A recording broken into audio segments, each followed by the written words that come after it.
Oh, hello, and welcome to today's Decay, where we celebrate births and beginnings of everything important since the dawn of time, because otherwise life is just another day after another day after another day, and we just celebrate what's handed to us. Forget that. Today, in 1830, Edward Muybridge was born. He's somebody who really moves me, and that's because he's the father of cinema. Who experimented with photography in sequential order to, I believe the story, if I remember correctly, was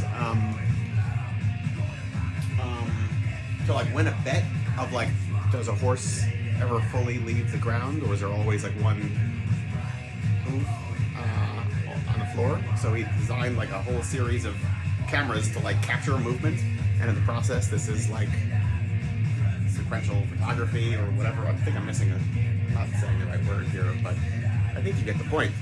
Without Edward Muybridge, we would not have films. No moving pictures without Edward Muybridge, who is featured at the Museum of the Moving Image. And if you've never been, you should go, because it's great, and it's surrounded by delicious Greek restaurants. So, what's keeping you? That's my question. Maybe it's because you're well in the midst of celebrating Mans Lipscomb, who was born today in 1895, a Delta blues musician who was really from like an earlier era, I'd say, and survived into like the mid-century to be documented by the likes of Alan Lomax and others. Similarly to, say, like a Leadbelly, who was, in Leadbelly's case, was in prison for a while, and so when he got out of jail, he's almost like a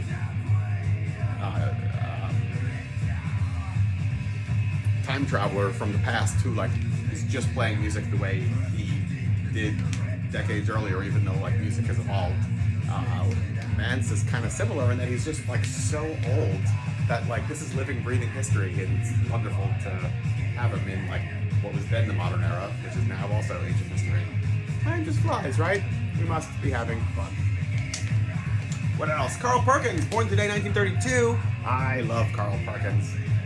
There's a great book called Go Cat Go, the Carl Perkins story, not to be confused with the other Go Cat Go book, which is just like listing various rockabilly musicians. This one's 100% Carl Perkins, 100% of the time, and it's what a tragic life. I think most of these guys led very tragic lives, but he in particular, his whole band were his family members or related to him in some form or another, and they like all died tragic deaths, and he wound up, obviously there's like the classic, he's on his way to the Ed Sullivan show, driving with his band to go play Blue Suede Shoes, and they get into a car crash, it flips over, he winds up waking up in the hospital and sees Elvis performing his song on television, and it's like, that could have been me, but it wasn't. Sorry, Carl, no such luck. What else? He also got his fingers chopped off live on stage while playing, and like a rotary fan like went to go like take a bow, and like gone, and had to like relearn how to play guitar with less fingers. Yeah. And last, but certainly not least, 1953, the film Invaders from Mars premiered. Great movie. Phantom Creek Theater, our spook show horror host troupe, presented it one year, many years ago in Coney Island, USA. That was when we were still doing film prints, 16mm film projectors and prints. And I remember that I had purchased the thing but didn't test it beforehand. That's a mistake.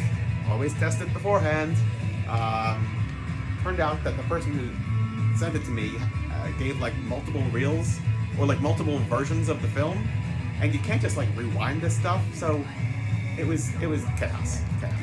But people came back later for the next one, so I guess it wasn't so bad, right? Yeah. Anyway, that's it. April 9th, the whole damn day for you to enjoy. Till tomorrow. Goodbye.